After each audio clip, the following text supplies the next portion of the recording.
أعوذ بالله السميع العليم من الشيطان الرجيم وإلهكم إله واحد لا إله إلا هو الرحمن الرحيم.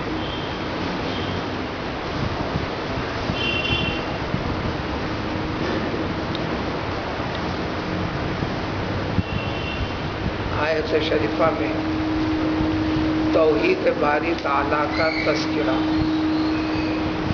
اللہ تعالیٰ کی توحید کا وحدہ لا شریک کے ہونے کا ذکر۔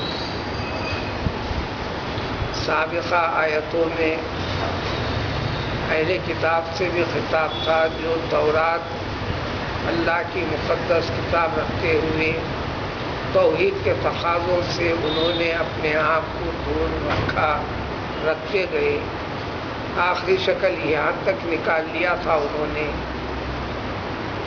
کہ حضرت عزیر علیہ السلام کو بیٹا قرار دے دیا۔ اہل کتاب میں سے نصرانیوں نے، عیسائیوں نے حضرت عیسیٰ علیہ السلام کو اللہ تعالیٰ کا لڑکا قرار دے دیا۔ مشرکین مکہ اللہ کے فرشتوں کو اللہ کی بیٹیاں قرار دینے لگے، اس لیے ان کی بت سازی جو بھگوان کے نام سے جو پتلے ڈھالے جاتے ہیں اس میں اکثر زیادہ عورتوں کی شکل، جو ان کے عقیدے کے مطابق فرشتے اللہ تعالیٰ کی بیٹیاں۔ یہ عقیدہ آبائی سلسلے سے ان کی رگوں میں بس گیا تھا۔ اللہ تعالیٰ نے پیغمبر علیہ السلام کو بھیج کر کلام پاک نازل فرما کر توحید کا سبق سکھایا، سمجھایا۔ توحید کے سبق کو جان لینے، سمجھ لینے کے بعد اس میں باقی رہنے کے اصول اور طریقے جو بتائے اس کا نام ہے شریعت۔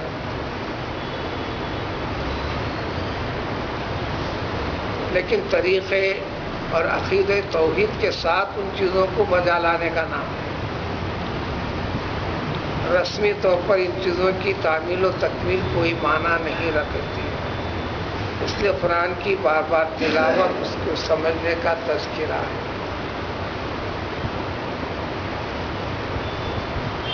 الہ معبود حقیقی آخر ہے کون؟ وہ کئی ایک چیزوں کو داخل کر کر اللہ تعالیٰ کا ایک خاندان بنا ڈالا، ایک نسب و رشتہ قرار دے ڈالا۔ چنانچہ ان سوالات میں یہ سوال بھی ایک سے کئی بار کئی ایک کافروں کی طرف سے ہوا کہ اللہ تعالیٰ کا نسب، یہ خاندان کیا ہے وضاحت فرمائیے۔ اللہ تعالیٰ کے نسب کو اللہ تعالیٰ نے کلام پاک میں پیش کیا۔ سورۃ الاخلاص یہ اللہ کا نسب ہے۔ قل هو اللہ احد اللہ الصمد لم یلد ولم یولد ولم یکن له کفوا احد۔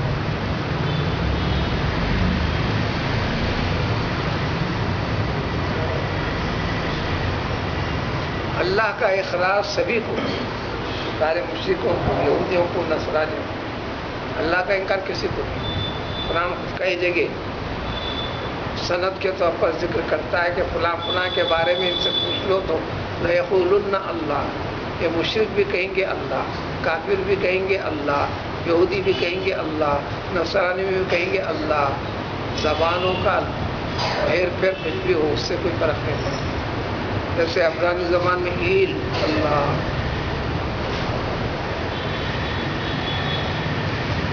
جبرائیل، میکائیل، یہ ایل جو ہیں وہ اللہ۔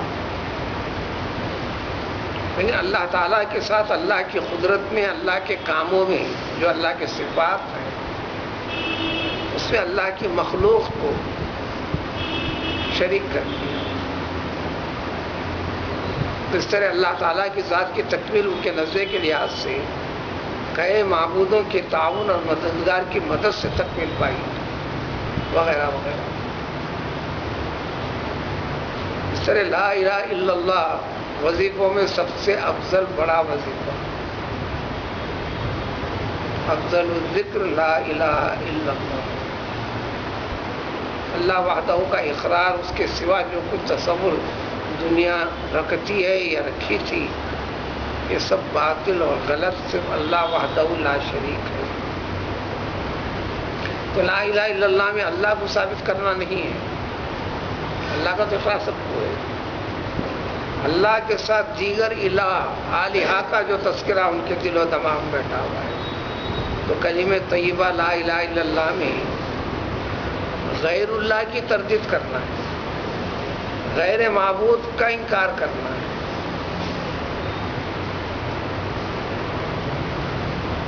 اللہ ہی معبود حقیقی ہے اس کو بتانا ہے، اللہ معلوم نہیں تھا، اللہ کا اقرار کروا رہے ہیں وہ نہیں ہے،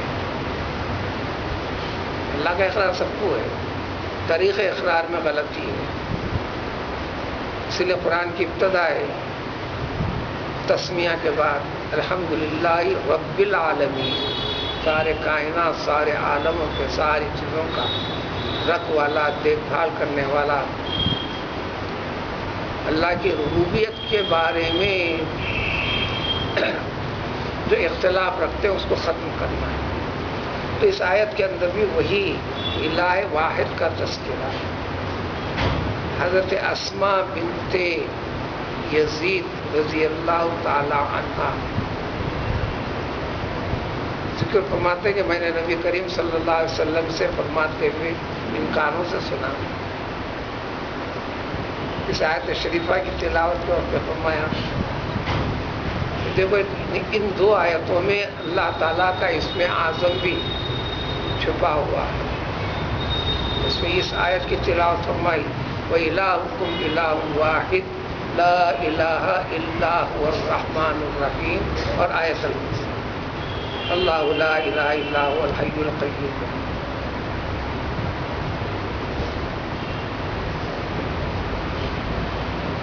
اس میں اعظم ایک حقیقت ہے جس کے اندر اہلیت ہے، اللہ تعالیٰ عطا کرتے ہیں، اللہ کے بیسیوں بندوں کو عطا ہوا ہے، جب عطا ہوا ہے تو ظاہر کرنے کے لیے عطا ہوا نہیں ہے، ہاں وہ تربیت دے کے اہلیت پیدا کرنے کے لیے، جس کے اندر تربیت پیدا ہوئی اہلیت ہوئی اس کو عطا ہوا، وہ اللہ تعالیٰ کے منشا ہے، قدرت مطلقہ کا، اس کی حکمت کے تقاضوں کے مطابق جو کائنات کا نظام چل رہا ہے، اس میں کوئی اٹھ رہا ہے، کوئی گر رہا ہے، کوئی ٹکڑے ہو رہا ہے، کوئی عروج پا رہا ہے، کوئی برباد ہو رہا ہے، ان تمام چیزوں میں عین حکمت مصلیحت خداوندی کے اوپر پوری طرح وہ راضی برضا، اپنے جذبے کو اپنی کسی چیز کو دخل نہیں دیتی۔ جب وہ اس میں اعظم ہے تو یہ سارے فطرت کے جتنے تقاضے ہیں آپ کے، مثلا فاصلے کو طے کرنے کے لیے سواری کی ضرورت، اس میں ضرورت ہے، صرف ارادے کی ضرورت ہے، اور وہ بے جا استعمال بھی نہیں، وہ استعمال کر بھی نہیں سکتا، جب کرنے کی طرف ایک قدم بھی آگے بڑھا تو دوسرا قدم رکھنے سے پہلے اس کا وجود اسی وقت ختم ہو جاتا ہے، یعنی اہلیت ہونا ہے، کھیل تماشے والی چیز ہے۔ کتابیں پڑھو اہل علم نے بھی، کیونکہ حکم اسماء خداوندی کو اس کلام پاک سے تم تلاش کرو، جو تلاش کرے گا وہ جنتی ہے، یہ حدیث شریف، اس سے جتنے بڑے اہل علم گزرے ہیں ہر ایک نے کلام پاک کو پڑھ کر یہ اللہ کا نام، یہ بھی اللہ کا نام، اللہ کا نام کیسا پہچانا ہے جس میں اللہ کا کام، اللہ یہ کیا، مثلا تواب الرحیم آیا، انا تواب الرحیم، اللہ کا کام، بندہ خشوع خضوع کے ساتھ رجوع ہو جاتا ہے تو اللہ تعالیٰ تھوڑا رجوع ہوتا ہے تو اس کو اور زیادہ مہربانی فرما کر رجوع ہوتے ہیں، اس کی توبہ کو قبول کرتے ہیں، یہ کام اللہ تعالیٰ کا ہے، اللہ جس طرح کوئی نہیں کرتا تو گیا یہ اللہ کا نام ہے۔ الرحیم انتہائی مہربانی شفقت کرنے والی ذات اللہ تعالیٰ کی اطاعت و فرما برداری کرنے پر تو کام یہ کرتے ہیں، یہ اللہ کا نام ہے۔ کتنے نام ہیں نعمت، مسلم شریف میں ایک حدیث ہے کہ اللہ کے 99 نام جو بخاری وغیرہ میں تھے. حدیث کی کتاب ترمذی نے 99 ناموں کی تفصیل پیش کی. حکم کی تعمیل میں جب کلام پاک کو تلاوت کر کر انہوں نے کیا تو کسی کے پاس 300 نکلے، کسی کے پاس 400 نکلے، کسی کے پاس اس سے آگے بڑھے.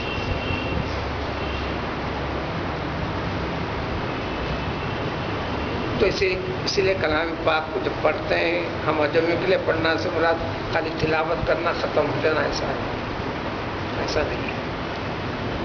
تو کم سے کم اگرچہ کہ ترجمے سے پورے حقائق واضح نہیں ہوتے، کم سے کم ترجمے سے پڑھیں. کہیں صرف ترجمہ ہوتا تو سنیں سمجھیں، کہیں تفصیل ہوتی ہے تو ذرا وقت نکالیں.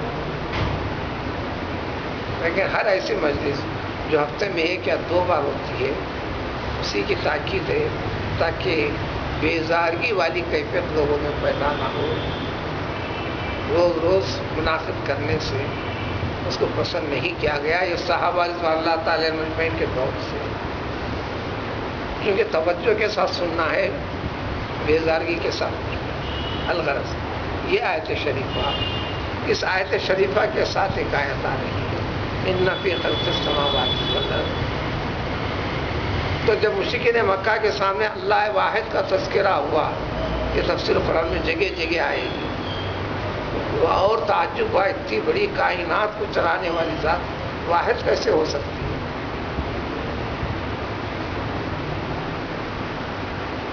تو اس کی دلیل انہوں نے طلب کی. تو اس سے جو جڑی ہوئی آیتیں ان فی خلق السماوات والارض، اس کی تفصیل انشاءاللہ کل بتائیں گے. آج کی اس آیت میں صرف اتنا کہ دیکھو تمہارا معبود الہ، ایک معبود ہے. لیکن معبود والی بات ہے عربی کے اندر ایک کے لیے کوئی لفظ نہیں، 2 کے لیے نہیں. تاکید کرنا ہے تو واحد اسنان لگاتے ہیں، یہ تاکید کرنا. تو گنتی بنتی ہے 3 سے، گنتی بنتی ہے 3 سے، اور دیگر حساب نظریے سے گنتی بنتی ہے 2 سے. اس لیے کہ جب ایک ہی ایک ہے تو گنتی کی ضرورت ہی نہیں. مثلا کسی کے پاس صرف ایک ہی بیٹا ہے تو اس کے بولنے کی ضرورت ہی نہیں کہ میرا پہلا بیٹا ہے، گنتی میں نہیں آتا. دوسرا بیٹا ہے تو آپ کہیں گے یہ پہلا ہے، یہ بڑا ہے، یہ منجلا ہے، یہ چھوٹا ہے، یہ دوسرا ہے، یہ تیسرا ہے، چوتھا. ایک ہے تو گنتی کی ضرورت نہیں. تو گنتی کی ابتدا 2 سے ہے.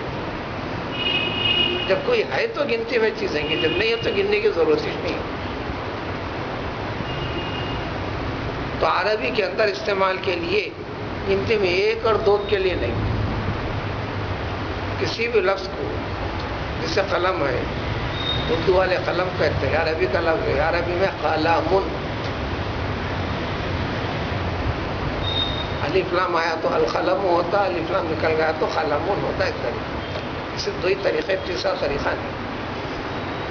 عربی کے اندر داخل بھی ہونا تو ابتدائی سبق یہیں سے شروع ہوتا ہے. جب الف لام کے بغیر انگریزی کے اندر بھی اس کو سمجھا دیتے ہیں. جی سے کے ساتھ کسی بھی نام کو استعمال کریں گے، ڈی بک نہیں تو اے بک. اردو میں ترجمہ اے بک کا ایک کتاب، ڈی بک کا صرف کتاب، مخصوص کتاب جو دل و دماغ کے اندر. جب ایک کہنا ہے تو عربی میں قلم کا ترجمہ ہوگا ایک قلم. اسی طرح الہ کا ترجمہ ایک معبود، تمہارا معبود ایک ہے جی. لیکن تاکید کے لیے پھر واحد کو لے کر آئے، انما الہکم الہ واحد، ہمارا معبود صرف ایک ہے. تو تصورات عقیدے بٹھاتے وہ سب غلط. اس کے بارے میں تم سے دریافت کرنے پر تم نے کہا کہیں گے. اب اس کے بعد 2-3 آیتوں پر تفصیل آ رہی ہے. الفینا علیہ آباءنا، ہم نے باپ داداؤں سے رسم و رواج سے صدیوں سے اسی طریقے کو پاتے آ رہے ہیں. اس لیے نبی کریم صلی اللہ علیہ وسلم بدا الاسلام غریبا، وَسَيَعُودُ غَرِيبًا وَطُوبَى لِلْغُرَبَاء، اور کما قال نبی علیہ السلام. جی اسلام کی جب ابتدا ہوئی، دعوت اسلام کی جب ابتدا ہوئی، کوئی جانتا نہیں تھا. غریب مانے غیر مانوس، غیر معروف، غیر مشہور. عربی میں غریب کے معنی غیر معروف، غیر مشہور، جس کو کوئی جانتا نہ ہو، پہچانتا نہ ہو. اسے رجل غریب، اجنبی آدمی، جس کی شناخت کے لیے وہاں کے لوگوں میں کسی پر شناخت نہیں ہے. اردو کے اندر غریب مال کی کمی والے کو بول لیتے ہیں، یہ اردو کے اندر، عربی میں نہیں. عربی کے اندر غریب کا مطلب ہے غیر مانوس. دیکھو اسلام شروع ہوا غربت کے ساتھ، یعنی غیر مانوس تھا، کوئی جانتا نہیں تھا. آگے بڑھا، آگے چلتے چلتے زمانوں میں بھی یہ اسلام، دین اسلام غریب ہو جائے گا. آج دنیا اسلام کے نام سے واقف ہے. گہری طور پر اس کی جانچ پڑتال کرو، مطالعہ کرو تو سارے مذہبوں کے اندر سب سے اچھا مذہب، سب سے اچھا دین، دین اسلام. اسلام کی مخالفت کرنے والے کو بھی اقرار ہے، لیکن عملی طور پر نتیجے میں جب دیکھتا ہے تو نام برائے نام کا نام اسلام ہو گیا، مسلمان ہو گیا. اسلام اس کے طریقے، عقیدوں کی حقیقت اس سے دور دور تک چھپ گئی. تو قومیں کہنے لگی یہ ہے تو بھی کیا ہے اسلام، یہ ہے تو بھی کیا مذہب.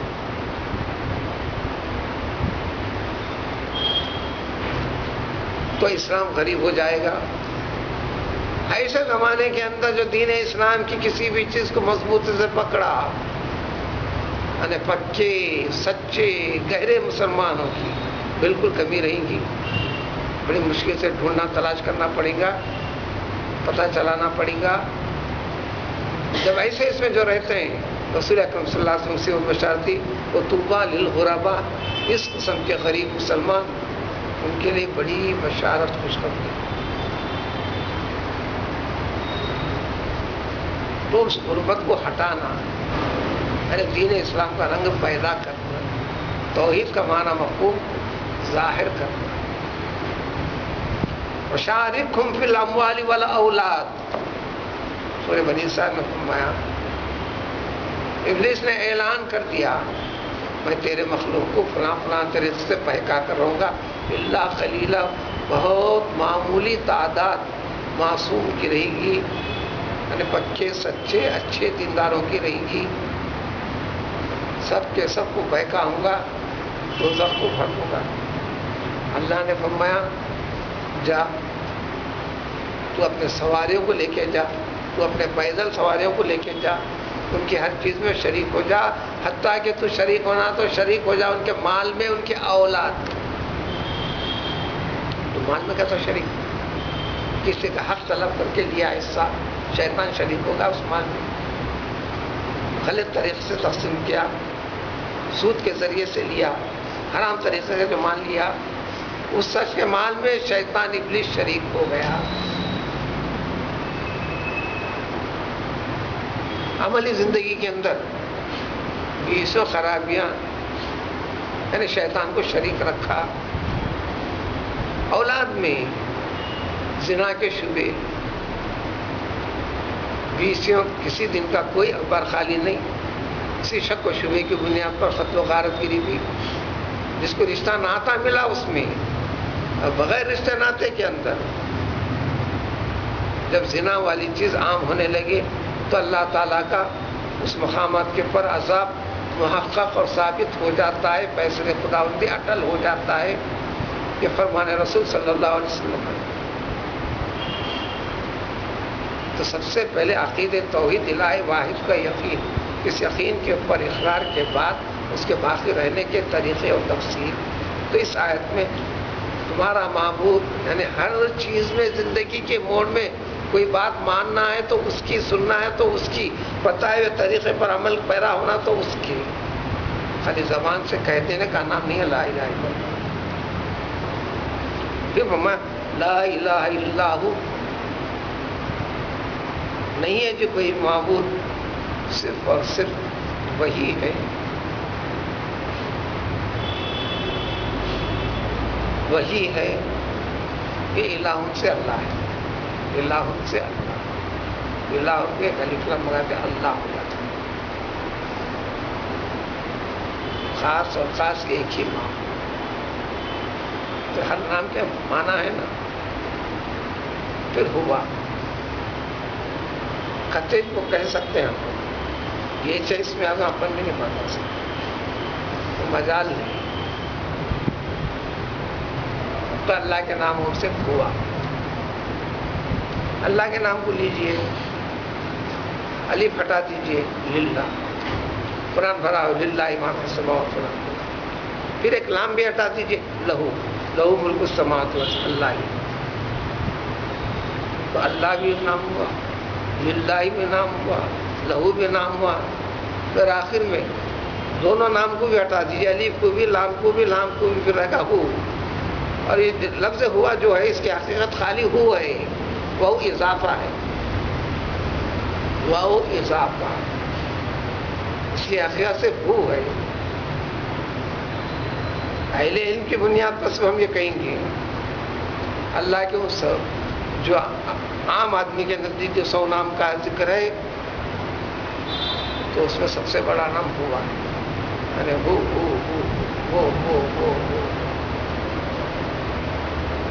اتنے سارے انسان بیٹھے ہیں، نام الگ الگ، کوئی فرق نہیں، سب نام اس کے، سب میں تجلی رب، قدرت، نمونہ قدرت، ساری چیزیں ایک ہی چیز سمجھانے سکھانے کے لیے خالق کی قدرت کا نام. اللہ رب العزت کی ذات کا ظہور اور وجود. اپنے بھی گہرائی میں جانے کی ضرورت ہے. اہل اللہ کیا تو وہ ایک طریقہ ہے، ایک بڑا درس سبق ہے، مگر اتنا سرسری تو جاننا. اسی لیے سورہ اخلاق، هو اللہ احد، هو اللہ احد، ہوا اللہ،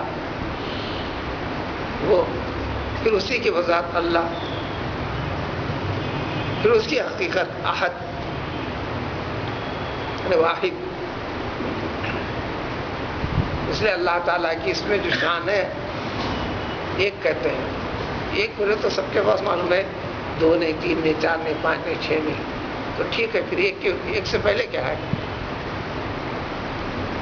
کچھ نہیں، ایسا نہیں. اللہ جو ایک ہے عدد کے لحاظ سے نہیں، عقیدہ یہ ہے اللہ کو جو ایک ماننا ہے، بلا عدد ایک ہے. کیونکہ ایک مانے تو پھر اس سے پہلے کچھ نہیں ہونے کا کو ماننا پڑے گا. اس لیے کہ ایک سے پہلے کیا ہے؟ صفر ہے، 0 ہے. جب وہ ایک ہے تو پھر ایک سے پہلے کیا ہے؟ 0 ہے.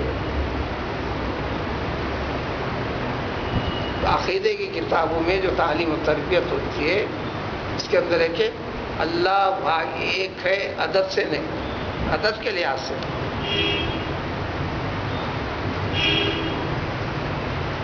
کیونکہ ایک کہنے کے بعد پھر ایک سے پہلے کچھ نہیں کہا.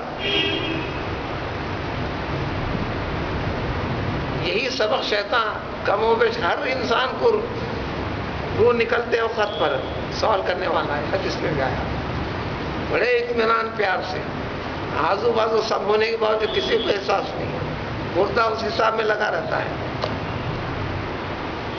اس آدمی کے درجے میں انہیں تیار ہو کر ابلیس آتا ہے. اس کی کوشش رہتی ہے کہ ایمان کے اوپر خاتمہ ہونے نہ پائے. حدیث شریف میں وضاحت ہے، وہ کہتا ہے اچھا بڑے پیار سے مانوس کر کے، میں تم کو پیدا کس نے کیا؟ بندہ کہتا ہے، مسلمان بندہ، اللہ. اچھا یہ ساری کائنات کو کس نے پیدا کیا؟ اللہ. اس طرح لیتے آتا ہے تو پھر اللہ کو کس نے پیدا کیا؟ جس میں 3 چیزوں کا ذکر ہے. اللہ کو کس نے پیدا کیا؟ اب کیا جواب دینا؟ رسول اللہ صلی اللہ علیہ وسلم فرمایا فوراً تم اعوذ باللہ پڑھو، بعد میں سورہ اخلاص پڑھو. اب تم دلیل اپنے دماغ کو استعمال کرنے کی کوشش مت کرو. اور جتنا بڑا علم والا ہوں گا، علم میں سب سے بڑا ہے ابلیس. علم میں سب سے بڑا ہونے کی بنیادی چیز وہ بہکا. سارے فرشتوں نے اللہ کے حکم کو حکم مان کر سجدے میں گرے. انہیں اپنے علم کو کام لاتے ہوئے کہا یہ کیا بات ہو گئی؟ کیچڑ کے مقابلے میں آگ افضل، اس شخص کے مقابلے میں لما کرمت علیہ خلقتہ من طین. اس کا یہ بھی فرمایا کہ لما کرمت علیہ، اے رب میرے اوپر میرے مقابلے اس کو کرم اور شرف اور فضیلت انسان کو کیوں دے دیا؟ اس لیے نبی کریم صلی اللہ علیہ وسلم کی دعا میں اللہم ارزقنی علما نافعا. علم کا آ جانا، معلومات کا ہونا ایک کمال نہیں. وہ جو چیزیں ہیں اس کے اندر نفع، خیر و برکت ہو. ہر ضلالت والا پہلو اس کے راستے بتانے والے اہل علم چاہیے. دین و ہدایت کے راستے بتانے والے اہل علم چاہیے. تو اللہ لا الہ الا ہوا، پھر رحمان ہے رحیم ہے. مشرکین مکہ رحمان سے نہ واقف تھے، اللہ سے واقف، رحمان سے نہ واقف. جگہ جگہ قرآن میں ذکر آئے گا رحمان. بلکہ آیت سجدہ سورہ فرقان کی آیتوں میں انسجد للرحمن قالوا وما الرحمن انسجد للرحمن. ارے رحمان کیا چیز ہے؟ کیا ہم رحمان کو سجدہ کریں؟ سجدے والی آیت ہے سورہ فرقان میں. رحمان کا سادہ سیدھا مفہوم اس سے پہلے بھی کئی مرتبہ بتا دیا گیا. اللہ کی حقیقت سے واقف رہے نہ رہے، اللہ کی اطاعت کرے نہ کرے، اللہ تعالیٰ اس کے اوپر مہربان ہے، زندہ رکھا ہے، رکھتا ہے، باقی رکھتا ہے. نافرمانی کر دیا گلا دبوچ کے ختم نہیں کرتا. جو مدت دے دیا دے دیا، جو رزق لکھ دیا پہنچاتے ہی رہتا ہے. تو لہذا مومن بندہ، میں تہجد کے بھی اٹھتا ہوں، 5 نمازیں پڑھتا ہوں، مجھے پیدل جانا پڑ رہا ہے، وہ اتنا فرمان سرکش ہے، وہ قاتل ہے، فلاں ہے، وہ کار نشین ہے، وہ خادموں کے ساتھ ہے، وہ دنیاوی عزت کے ساتھ ہے. یہ شیطانی وسوسہ. رحیم کا مطلب یا یوں سادے سیدھے، رحمان کا تعلق دنیا سے، رحیم کا تعلق آخرت سے، یعنی آخرت میں اچھا اجر دینے کے اعتبار سے. اس لیے دونوں کے معنی میں مبالغہ زیادہ ہے، انتہائی رحم کرنے والا. دونوں کے معنی میں کوئی فرق نہیں. لیکن مطیع و فرمانبردار بندوں کے حق میں وہ رحیم، نیک عمل صالح کرنے والوں کے حق میں رحیم، نافرمان بندوں کے حق میں وہ رحیم نہیں. اور رحمان نیک بندے اور برے بندے، نافرمان بندے، تمام کے لیے رحم. تو رحمان کے اندر مومن اور زیادہ.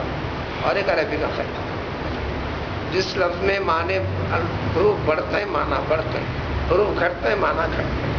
رحمان میں 5 حرف، رحیم میں 4 حرف، اور دونوں کے اندر مبالغہ کے معنی. تو لہٰذا رحیم سے زیادہ معنی کا تعلق رحمان ہے، کیونکہ مومن غیر مومن سب کے ساتھ. یہ جس میں اعظم ہے بتانے کی کوئی بتا ہی نہیں سکا، کوئی بتا نہیں سکتے، تو اتنا کہہ سکتے ہیں جو یہ ہے. تو اس کے سب اشارت دینے کی ضرورت یہ ہے. اس آیت کے ساتھ اگلی آیت، یعنی بعض کلام پاک کے جس میں خصوصی تذکرے ہیں جو حافظے میں رکھنے کے، یاد کرنے کے ہیں، جیسے آیت الکرسی یاد رکھنے کی ہے، سورہ بقرہ کے آخر کی آیتیں یاد رکھنے کی ہیں. اس میں یہ 2 آیتیں بھی تلاوت کے لحاظ سے اس آیت کی تکمیل اگلے آیت کے ساتھ ہوگی. اس آیت کی جو آج ترجمہ کیے ہیں اس کی دلیل اگلے آیت کے ساتھ ہے. تو اس میں ایک بات مفہوم پورا ہوتا ہے اس کے اندر فضیلت پڑھنے والے کے لیے بھی اس کی عملی زندگی میں، ذاتی زندگی میں بھی زیادہ مؤثر اثر کرنے والی آیتوں میں سے ان کا شمار ہو. سبحان اللہ.